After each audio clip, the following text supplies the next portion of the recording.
예수님이 이 땅에 오신 목적이 한 가지가 있습니다. 죄인 살리러 오셨습니다. 그런데 교회 와서 사람 죽이고 있습니다. 실족을 시켜버립니다. 하나님 반대편에 서 있는 사람이 있습니다. 목사 입에서 하나님 이 사람 때문에 목회 못하겠습니다, 이 사람 때문에 성도들이 상처받습니다, 이름을 거명하면 대단히 심각합니다. 오늘 제가 전하는 말씀은 성경 내용 속에 충격적인 내용들이 소개되어 있습니다. 저는 평생 지금까지 목회하면서 이 말씀은 처음 전합니다. 바로 여인의 놋거울을 가지고 물두멍을 만들었던 사건을 오늘 이 본문을 주제로 해서 소개하겠습니다. 왜 하나님께서 거룩하신 하나님의 성막에 물두멍이라고 하는 성물이 있습니다. 그것을 여인의 놋거울을 가지고 그것을 만들었습니다. 이곳에 물두멍에 물에 씻지 않으면 죽습니다. 그런데 이것을 누가 만들게 했느냐면 여인들이 놋거울로 만들어졌다는 사실입니다. 소기의 경읽기 식으로 말씀을 듣는 분들이 있습니다. 말씀 듣는 딱 그 시간만 되면 다른 생각을 해버립니다. 이것이 그 사람 생각일까요? 이 영적인 문제입니다. 고린도전서 12장 7절에 보게 되면 성령의 나타나심으로 주시는 9가지 은사가 있습니다. 성령의 나타나심. 성령님은 영이신데 성령께서 각 사람에게 성령께서 나타내시고자 하시는 것이 은사입니다. 그 은사 9가지가 고린도전서 12장 7절은 지혜의 말씀, 지식의 말씀, 믿음, 병 고치는 은사, 능력, 행함, 예언, 영문별, 방언, 통력입니다. 여기에 저에게는 세상에서 어느 누구에게도 쉽게 주시지 않았던 첫 번째, 두 번째 은사가 말씀의 은사를 주셨고, 그리고 믿음의 은사도 주셨고, 병 고치는 은사를 주셨습니다. 그리고 예언과 능력, 행함, 많은 은사를 하나님께서 저에게 부어주셨습니다. 그 가운데 성령의 나타남으로 주시는 은사 가운데 영분별 은사가 있습니다. 여러분, 영분별을 어떻게 해야 되는지 아십니까? 저 사람은 귀신이 역사하는구나, 마귀 영이 잡고 있구나, 아니면 저분은 성령께서 함께 하시는구나, 이것을 분별하는 건 간단합니다. 예수님이 이렇게 말씀하셨습니다. 열매를 보고 그를 알리라. 행동하는 것을 보면 안다는 것입니다. 그것이 무엇입니까? 우리 주님의 마음은 이 땅에 죄인 구원하러 오셨고 죽을 죄인 지옥 갈 인생 살리러 오셨는데 계속 죽이고 있는 사람이 있습니다. 부정적인 사람들, 계속해서 험담을 하고 세상 말로 자기 주제를 모릅니다. 자신은 엄청난 죄를 가지고 있으면서도 계속해서 다른 사람을 욕을 하고 성도 관계를 갈라냅니다. 전도는 해본 적도 없는데 겨우 한 영혼, 하나님께서 천하보다 귀한 영혼을 교회로 불러들였더니 이 사람이 내쫓아버렸습니다. 바로 이 사람은 마귀 편에 서 있는 사람입니다. 성경 말씀을 보면 이렇게 말씀하고 있습니다. 누가복음 8장 12절에 마귀가 노리는 한 가지가 있습니다. 교회에 여러분 나오셔가지고 안대만 있다고 해서 구원이 있는 것이 아니라 말씀을 믿어야 하는데, 누가복음 8장 12절에는 마귀가 말씀을 들은 자에게 가서 믿어 구원을 얻지 못하게 하려고 말씀을 그 마음에서 빼앗아버립니다. 예배 드렸는데 오늘 예배 때 무슨 말씀을 들었는지 기억이 안 납니다. 그분이 머리가 나쁠까요? 아닙니다. 대단히 똑똑하고 영리합니다. 그런데 말씀이 귀에 들어오질 않습니다. 그래서 이 사건을 보게 되면 시편 58편 4절 보면 귀를 막은 기머거리 독사가 있다고 있습니다. 뱀을 말합니다. 이 뱀은 계시록 12장 9절에 옛뱀, 마귀라고 하고 사단이라고 하는 온천을 꿰는 자입니다. 영적으로 보았더니 이 뱀은 사단 마귀를 상징하는데 말씀을 듣지 못하도록 귀를 막아버리고 있습니다. 독사가 귀를 물어버렸다는 것입니다. 성경은 분명히 시편 58편 4절에 귀를 막은 독사가 있습니다. 말씀을 듣지 못합니다. 말씀을 못 들으면 어떻게 되는지 아십니까? 잠언 30장 6절에 성경이 이렇게 말씀합니다. 너는 말씀 외에 다른 것을 더하지 말라. 성경 66권 외에 너는 다른 말을 전하면 안 된다 있습니다. 우리는 하나님의 종이 말씀을 전할 때에 종은 자신의 의지나 자신의 생각으로 하면 안 됩니다. 반드시 우리 주님, 주인 되시는 우리 주님이 하라고 하시는 말씀만 전해야 되는데 그 말씀이 성경 66권입니다. 이 말씀을 전할 때 말씀 외에 다른 것을 더하지 말라. 다른 것을 더하면 내가 너를 책망하겠고 너는 거짓말하는 자가 될까 두려우니라. 사랑하는 성도 여러분, 교회 와서 세상 소리 듣고 앉아서 은혜 받았다고 말하지 마십시오. 그거 죄 짓는 겁니다. 하나님 말씀을 들으십시오. 이 말씀은 하나님께서 말씀으로 천하 우주 만물을 다 지으신 지혜가 있습니다. 지식이 있습니다. 오늘 말씀을 계속 듣다 보면 하나님께서 내게 지혜도 주시고 지식도 주시고 모든 은사를 부어주시는 이 시간 되시기를 간절하게 소망합니다. 성경 말씀은 이렇게 강조합니다. 말씀을 안 들으면 나는 예배 드렸고 나는 교회 오래 다녔고 나는 직분 이제는 집사, 권사, 장로 됐습니다. 그 직분 가지고 천국 가는 것 아닙니다. 말씀을 믿는 자가 믿음으로 구원받는 것입니다. 성경 말씀 그러므로 로마서 10장 17절에 믿음은 들음에서 나며 들음은 그리스도의 말씀으로 말미암습니다. 요한복음 1장 1절에 말씀은 하나님이라 했습니다. 이사야 34장 16절에는 하나님께서 이렇게 말씀하셨습니다. 성경을 기록하신 우리 하나님께서 하신 말씀이 여호와의 입이 이를 명령하셨고 그의 영이 이것들을 모으셨습니다. 여호와의 책을 읽어보라 말씀하셨던 이 내용이 하나님이 친히 명령하셔서 성경을 사람이 기록을 했단 말입니다. 그래서 신약 성경은 디모데후서 3장 16절에는 모든 성경은 하나님의 감동으로 기록되어 있습니다. 그러므로 우리가 말씀을 들어야 하나님을 만날 수가 있습니다. 성경은 대단히 중요한 얘기는 요한복음 8장 47절에 지금 제가 서론으로 말씀을 드립니다. 말씀을 귀담아 들으십시오. 인간의 소리가 아니라 하나님 말씀을 귀담아 들으실 때 어떤 역사가 일어나나요? 놀라운 역사는 귀신이 쫓겨나가 버립니다.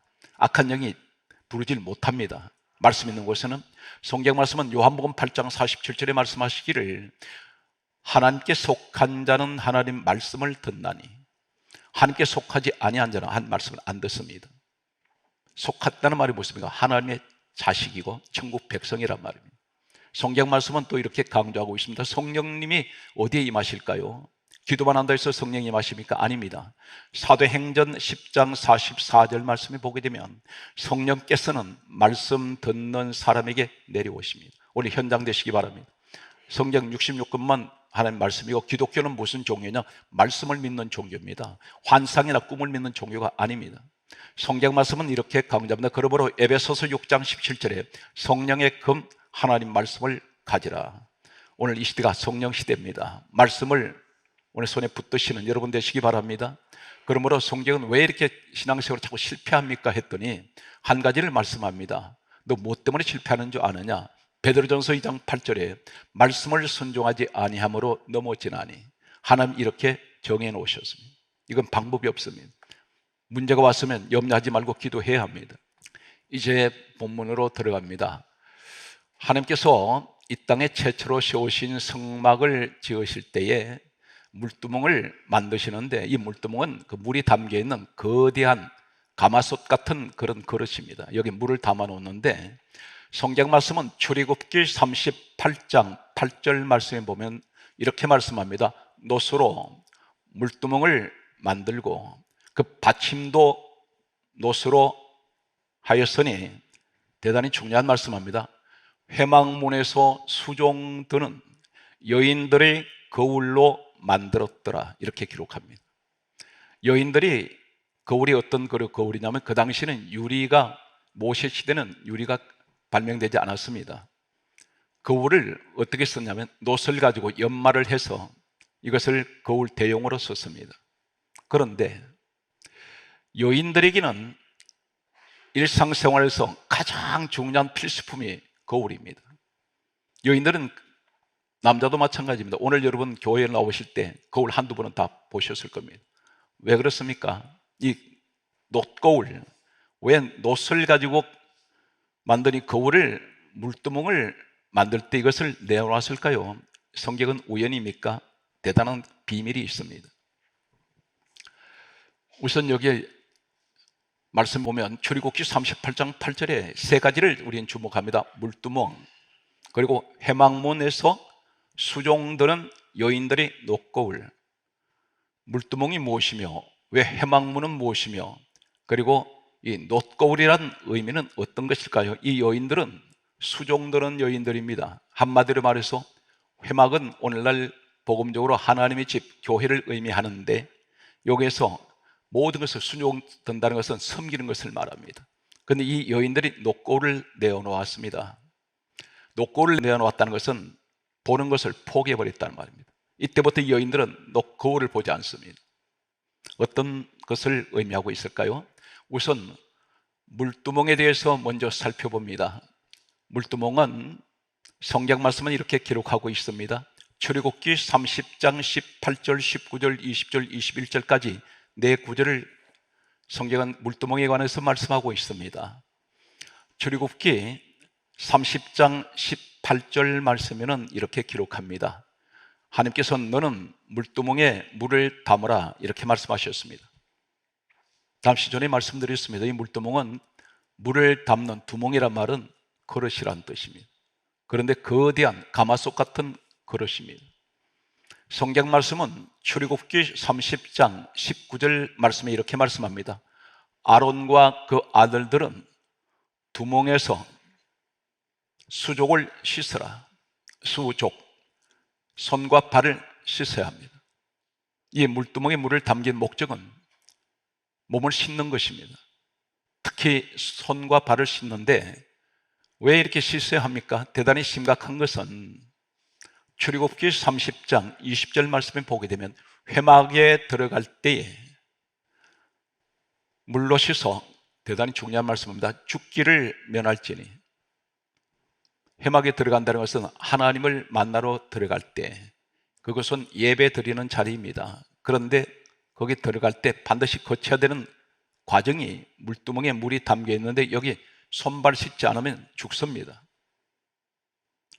성경은 계속해서 이 물두멍이 또 어떤 것이냐면 출애굽기 30장 21절 말씀을 보게 되면 수족을 씻어 죽기를 면할지니 그렇게 말씀하시면서 그와 그 아들들이 그 자손들이 대대로 영원히 지킬 규례니라 이렇게 말씀하셨습니다. 이것이 물두멍의 의미인데 한마디로 말해서 물두멍은 손과 발을 씻는 자리이고 씻지 않으면 하나님 만날 수가 없고 씻지 않으면 죽습니다. 이 죽음이 있는 곳인데 여인들이 내온 녹거울 때문에 이 사람들 살았습니다. 이 여인들이 내어놓은 녹거울 만든 이 물두멍 없었으면 다 죽습니다. 이제 회막문에 관해서 잠깐 소개하겠습니다. 회막문은 9가지 의미가 있습니다. 첫째는 출애굽기 29장 11절에 보면 회막문은 여호와 앞이라고 말한 말입니다. 회막문에 수종드는 여인은 여호와 앞, 이 회막문은 여호와 앞입니다. 다시 말해서 하나님께 수종드는 사람들입니다. 여러분들이 지금 누구시냐면 에베소서 1장 23절에 교회는 주님의 몸입니다. 그래서 교회를 섬기는 것은 바로 주님을 섬기는 것입니다. 똑같은 의미를 가지고 있다. 그분이 누구십니까? 빌립보서 2장 6절에 근본 하나님 본체 되시는 분이 우리 예수님이십니다. 성경 말씀을 계속해서 보겠습니다. 출애굽기 29장 42절 말씀을 보면 세 가지를 말씀합니다. 이 회막문은 어떤 곳이냐면 늘 번제를 드리는 곳입니다. 이 번제는 오늘날 예물입니다. 하나님 앞에 제물을 드리는 곳이 회막문입니다. 그리고 여기서 하나님 말씀합니다. 내가 거기서 너와 만나고, 어디입니까? 복음적으로 교회를 말씀합니다. 내가 너 만나고 거기서 말하리라. 주의 종을 통해서 오늘 말씀을 하십니다. 성경 말씀은 계속해서 보겠습니다. 출애굽기 29장 43절 말씀 보면 여기엔 두 가지를 말씀합니다. 이 회막문에는 하나님의 영광이 있고 거룩하심이 있습니다. 오늘 복음적으로 교회를 말씀하고 있다는 것입니다. 또 한 가지를 또 보게 되면 성경 말씀은 이렇게 기록합니다. 출애굽기 33장 성경은 9절 말씀 보면 말씀이 있는 곳입니다. 회막문은 하나님 말씀이 선포되는 곳입니다. 출애굽기 33장 10절에 보게 되면 오늘 이곳은 또 어떤 것입니까? 하나님 말씀이 있는 곳인데 예배가 있는 곳입니다. 오늘 정확하게 오늘 우리가 성전에 들어와서 예배드리는 모든 섬기시는 직분자들이 오늘 반드시 들어야 될 말씀입니다. 섬기고 있습니다. 성경 말씀은 또 이 회막문이 어떤 의미가 있느냐면 레위기 4장 7절에 보게 되면 속죄의 피가, 다시 말해서 모든 제물이 죽었을 때 피 전부를 회막문 앞에 있는 번제단 밑에 쏟을 것이며 여기는 피가 있습니다. 죄인들을 위해서 죽은 대속제물 되시는, 오늘 복음적으로 요한복음 5장 39절에 이 성경은 내게 대하여 증언하는 것이다, 예수님의 권한 말씀이라면 오늘 속죄의 피가 되시는 예수 그리스도의 피가 거기 있습니다. 회막문은 대단히 중요합니다. 한 군데를 더 살펴보면 성경 말씀은 이렇게 기록합니다. 레위기 8장 3절에 보게 되면 온 회중을 회막문에 모여라, 이렇게 말씀합니다. 오늘 교회에 우리가 모였습니다. 그런데 이 여인들이 어떤 사람들 출신들이냐면 민수기 8장 24절에 보게 되면 이렇게 기록합니다. 레위인은 25세 이상이 되면 회막에 들어가 복무하고 봉사할지니라. 바로 이 여자들은 레위 여자들입니다. 최소한 나이 25세 이상이 되었습니다. 이러한 물두멍 회막문에서 수종도는 여인들, 근데 녹거울을 소개합니다. 여인은 녹거울이 없으면, 거울이 없으면 얼굴을 볼 수가 없습니다. 남자도 마찬가지입니다. 심지어 거울을 소지하고 다니기도 합니다. 틈틈이 거울을 보는 이유가 무엇인지 아십니까? 깨끗하게 하려고, 단정한 모습으로 가꾸기 위해서. 그런데 이 모습이, 거울 보는 이유가 뭡니까? 외모를 가꾸기 위해서입니다. 그런데 내가 거울 보는 이유가 무엇인지 아십니까? 나를 위해서 거울 보는 것 같은데 실질적으로 나를 위한 것이 아니라 다른 사람들한테 보이기 위해서. 만약에 내가 혼자 산다면, 아무도 보는 사람이 없으면 흩어진 모습으로 아무렇게나 살아도, 발가벗고 살아도 누가 볼 사람이 없습니다. 그런데 내가 왜 이렇게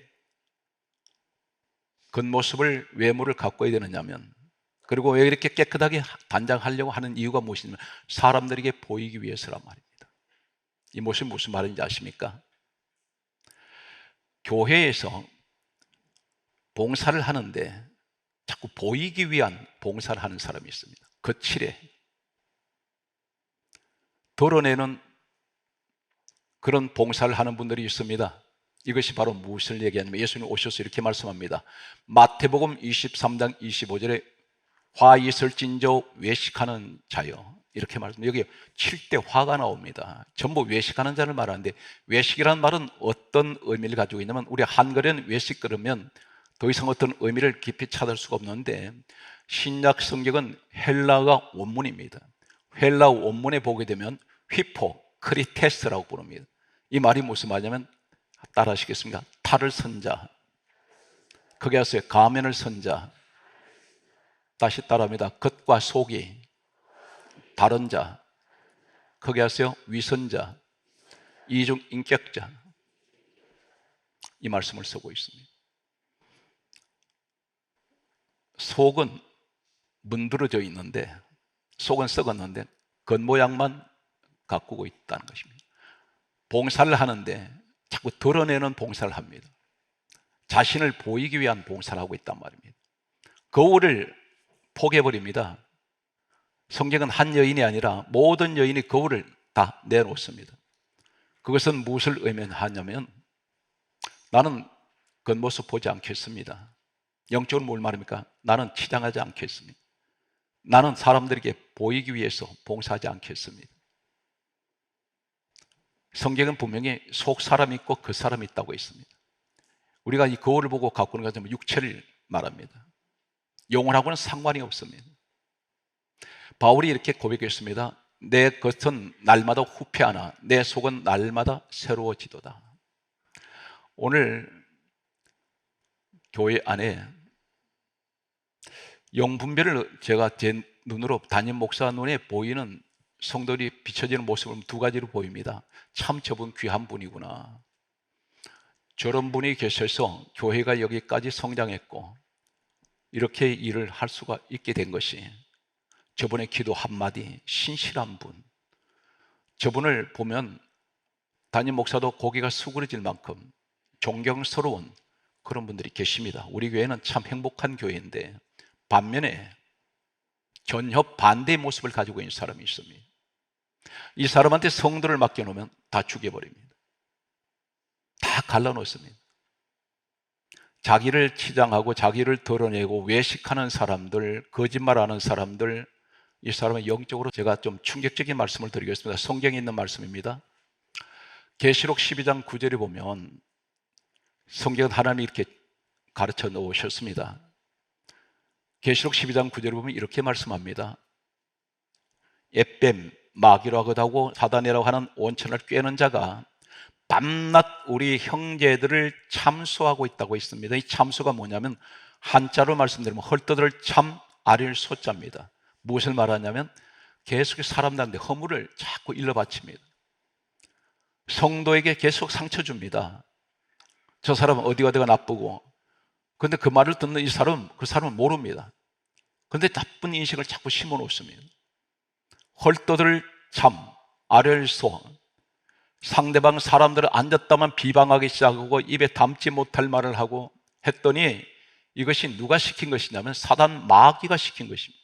하나님께서 이 사람 내쫓아버립니다. 성경은 그 말씀에 계시록 12장 9절과 10절에 기록되어 있습니다.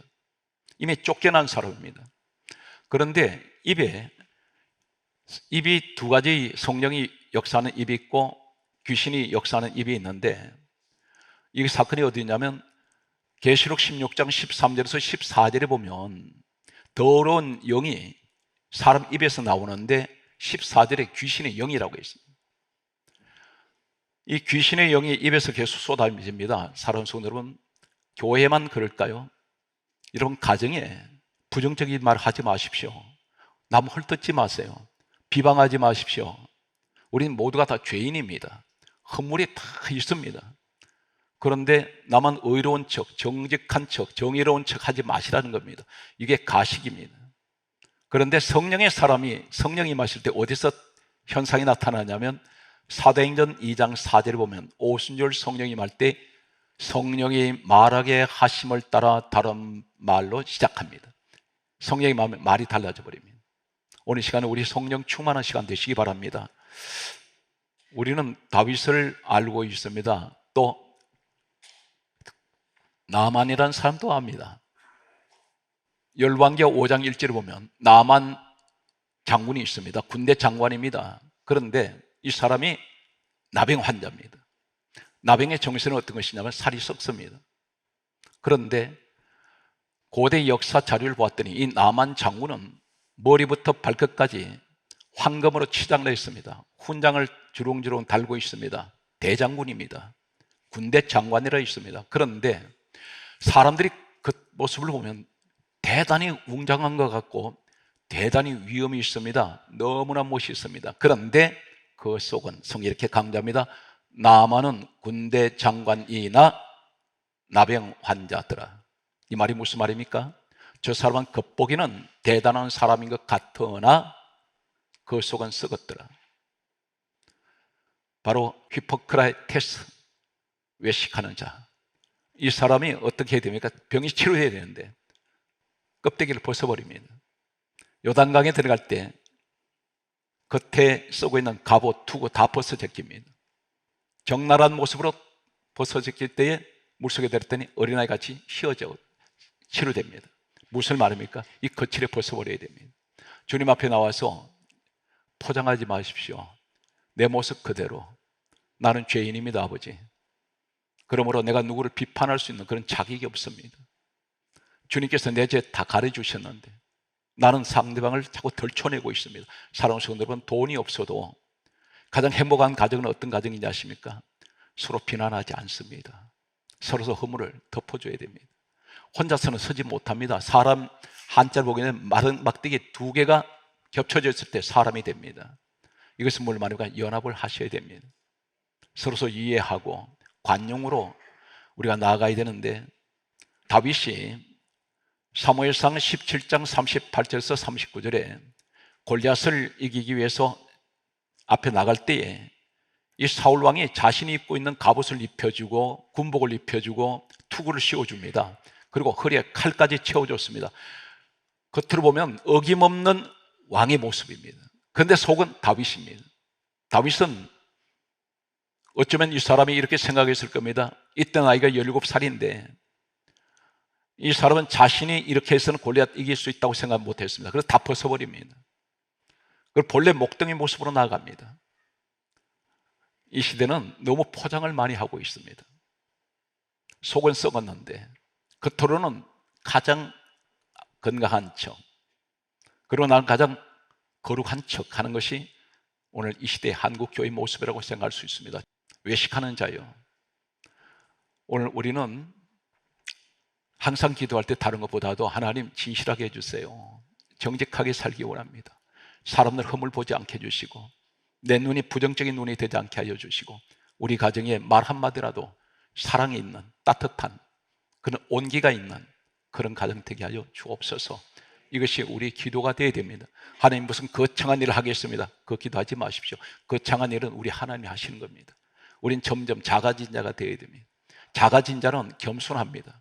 예수님께서 마태복음 11장 29절에 나는 마음이 온유하고 겸손하시다 했습니다. 주님의 성품을 가지십시오. 신의 성품을 내가 가지는 겁니다. 오늘 또 사랑하는 성도 여러분, 성경 말씀을 이렇게 정리를 하겠습니다. 이 여인들이 자신들이 외모를 포기하고 거칠이를 포기하고 내어놓은 녹거울은 그것이 놀랍게도 사람을 살리는 물두멍이 되어버립니다. 여기 물 씻지 않으면 사람 죽습니다. 그런데 오늘날 복음적으로 나 한 사람이 바꿔줬더니 내 가정을 하나님이 살립니다. 나 한 사람 바꿔줬더니 이제 거칠이 하지 않았더니 우리 교회를 살려버립니다. 한국 교회가 달라지면 이 민족 달라집니다.